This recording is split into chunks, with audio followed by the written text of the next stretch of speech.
Good morning guys, and welcome back to another vlog. So if you watched the last video you would remember me talking about carbon skinning.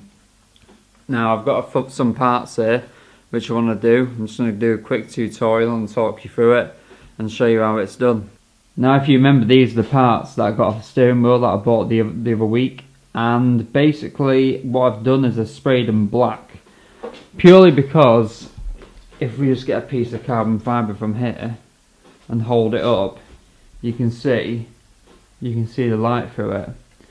Now the reason why I sprayed it black is because if you put it on a white background, you can actually see white through it. Now what I don't want to do is put the carbon fibre on these bits and then find that the silver's coming through. So that's not what I want. So what I've done is I've sprayed them black, so when the carbon fibre goes onto those parts, you can't see the silver coming through. So the first step now is, now that they've gone off, now that the paint and they've gone off, what I'm going to do is I'm going to put on some base coat, and then what I'm going to do is I'm going to stick the carbon fibre on top and then let that go off. That's the first stage. Now this stuff is real carbon fibre weave. It's not a carbon wrap, it's not hydro dipping or anything like that. It's a real carbon fibre weave, and it's 2x2 twill. So what I've done is I've cut out a rough piece which is roughly the size of the bit that I'm actually skinning. Some people say you can put tape on the edges, but I don't like doing that because basically I always end up sticking it on wrong, and then I pull the tape off and it damages the weave. So I've just left it pretty much flat and cut around the objects, and that's the way I've done it. You're going to get yourself an old container, something which you're going to throw away, because once this epoxy goes in there you're not going to be able to get it out. So don't use your mum's best mugs or anything like that, because she'll go nuts at you. It dries rock solid. You cannot remove it. It's best off just use like a paper cup, McDonald's cup, something like that, but that's all I've got to hand at the moment, so I'm going to be using this. So what you want to do is you want to mix this up. It says resin to hardener mix 3:1, so we're going to mix 3 parts of the black base coat to 1 part of the hardener. You do it by weight, so we're going to get some scales out and we're going to measure it out. So set the scales up. Make sure you give them a good shake before you actually pour them out, because I'm sure you get some settling of the base coat and everything. So I'm going to need about 9-10 grams I think. So what I'm going to do is I'm going to do 2 lots of 3, which is 6, and 2 lots of 1, which is 2, so it'll be 6 of the black base coat and then 2 bits of the hardener. So it's 3:1, so I'm going to turn on my scales, and we're going to have 9 parts of this, or 9 grams even, and then we'll put in 3 grams of this.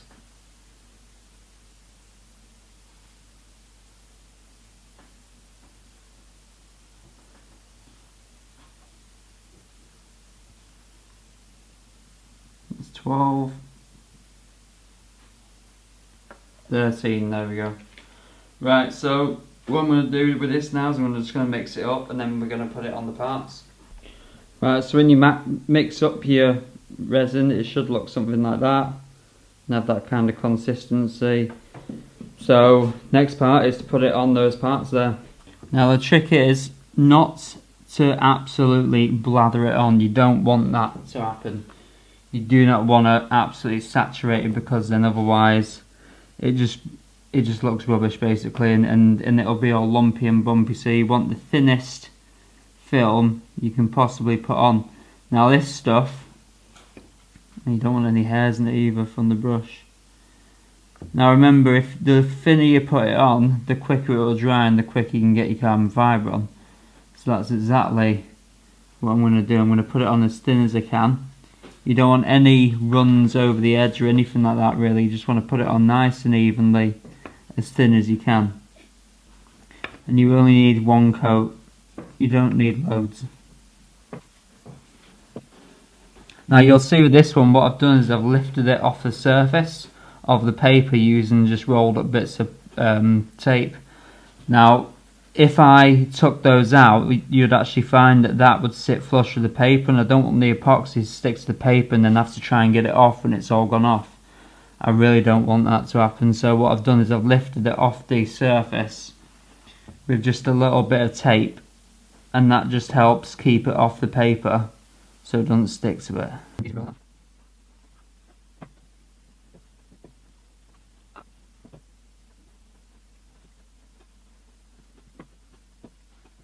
Just make sure you cover every single bit of the item. So that's it now. That's sorted. Right, so the two main jobs of the epoxy is to make the item black that you're painting, and also what it does is when it dries, it makes it slightly tacky and sticky. Now that basically then allows your carbon fibre to stick onto the panel. So guys, as I was saying, with a white piece, when you spray it black, you're definitely not going to get any colour coming through. But with this white stuff, can you see? It doesn't actually cover that well. You can still see through it, so you got to put more on. And if you paint it black, it just gives you that good head start before you put the epoxy coat on. So I'm going to get this on, and then what we have to do is we just have to wait until it goes tacky, and then once it's gone tacky, then we can start the fun bit and start sticking the carbon fibre on.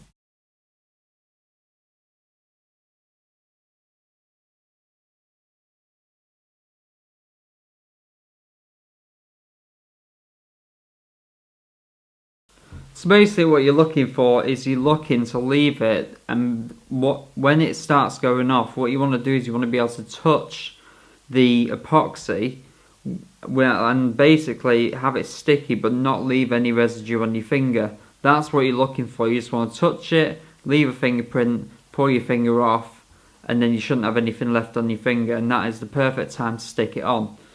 So what we're going to do is we're going to make tea, we're going to sit down, watch a bit of telly. I'm on my own tonight because the missus is doing night shift at the moment. So yeah, that's basically what we're going to do. We're going to make tea, go and watch a bit of telly, have a bit of a mess around, just keep coming back and checking on these bits and seeing whether they're ready for the carbon to stick on. Once the carbon's stuck on, you can go ahead and put some clear coat on it straight away, but I'm not going to because it's about 8:15 now, so I don't think I'm going to have much time to do it, and I don't want to rush it. I want to get it right first time. Once the carbon's on, you can leave it for as long as you want. Just don't disturb the weave if you can possibly help it. And then that's it really. You just keep on, you put on 2 coats of the clear epoxy resin, which is that stuff, with your hardener obviously. And you put 2 coats of that on, and you sand it with 120s, 240s, something like that, to take the roughness out of it. And then you put another coat of it on, and then let that go off, and then you leave it for 24 hours. And then you can very finely sand it with even finer sandpaper, and then you buff it up and polish it, and you can either lacquer it, or you can just polish it up. So that's basically all there is to it. So we've got the base coat on now. We're going to leave that to dry, go and have tea, and then we'll come back and check. So it's the tea. Fish fingers. Always a winner. And chips. Yes. Right, okay. That's tea sorted then. Really? What are you choking on? What? What? You stay at that. What are you choking on? Huh? What are you choking on? No, he's looking very puzzled at that. So for anyone who likes hot food, basically just get yourself a normal olive oil thing. And then what you can do is you can get some dried chilies, put them in the bottom, and then just give it a good shake up. Then you have chili oil. Right, so whilst that's cooking, we'll just check on this again to make sure we're not leaving it too long. You see it's still leaving residue on my finger. So, still leaving residue on my finger, so we'll just leave it a little bit longer. I'll cook tea and I'll go and watch some tide, and I think I'll come back and then see how it's doing then. Oh, now that is a tea fit for a king. There's something missing though. Yeah, yeah, that's better.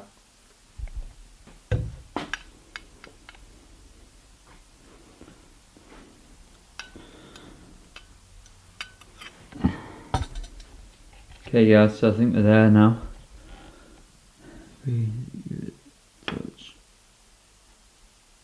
There's nothing there. So I'm going to go ahead and stick it on anyway and see what happens. So the first thing you want to do is make sure your weave is in the direction you want it to go. So that's one I've done already. You can see the insert there, where that is. You can see where that one is. So the weave's going kind of that way, if you will. Whereas this one I want it to go the other way, which it is. So what you want to do is you want to just line up. Make sure your weave's all correct. And you just want to line it up and place it on. So basically what you want to do is you just want to kind of work it in. Just touch it all around. Making sure it's sticking all the way. Right, so I've done them. I mean, they look terrible now, but hopefully once I let them dry out, and then I'll cut them out a bit better, and then I'll get some resin on them, and hopefully they'll turn out really nice. But they always look worse at this stage, no matter how good you are at it. It'll always look shit, basically. Alright guys, so sorry it's taken so long to upload this vlog. I've just been busy and I haven't had the time to do it, but I'm going to make a little bit of a promise now. I'm hopefully going to be able to do a vlog once a week. That's my promise, and if I can't do it 1 week, I'll do 2 videos the weekend after. So that's my little promise to you. I want to keep it regular. I want you to keep coming back to my channel and seeing different videos and different things like that. So yeah, I'm uploading this now. There should be another video coming out this weekend, which would make it the 18th and 19th. So I'm going to do a couple of videos. I'm going to do the pollen filter, which is in the cabin. I'm going to do the air filter. I'm going to do the drainage scuttle. And also I'm going to finish off the carbon fibre job that I've been doing as well. So there should be 4 videos coming to you quite soon. If you haven't already subscribed, please subscribe, and when you click that button, next to it there should be a little bell. If you click that as well, it will then notify you on your phone or through an email saying that I've uploaded another video, so you won't miss one. Alright, cheers guys. Thanks for watching again, and I'll see you this weekend. See you later, bye bye.